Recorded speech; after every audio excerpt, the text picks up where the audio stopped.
बिस्मिल्लाहिर्रहमानिर्रहीम। मैं हूं डॉक्टर तैयब अजीज। आप देख रहे हैं अजीज एग्री फार्म यूट्यूब चैनल। आज अजीज एग्री फार्म पे 1847 के उन खेतों में मौजूद हैं। ये 9 एकड़ का प्लाट है।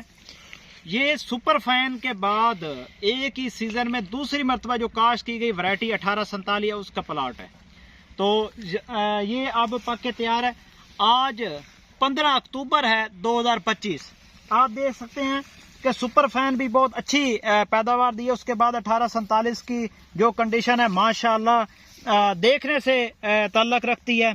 बहुत अच्छी कंडीशन है और बहुत अच्छी अल्लाह की ज़ात से एक्सपेक्ट कर रहे हैं। अल्लाह नजर बद से बचाए, अल्लाह बेहतर रिज़्क़ हलाल अता फरमाए।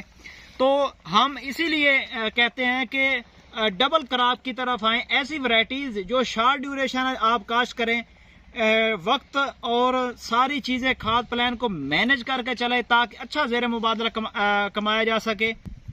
इसमें जो पहले सुपर फाइन लगाया था वो भी गंदम के बाद लगाया गया था। उसकी पैदावार 55 मन फी एकड़ आई थी, जो कि उसके बाद फिर हमने 1847 को शिफ्ट किया। इसके बाद दोबारा फिर गंदम लगाने का प्लान है।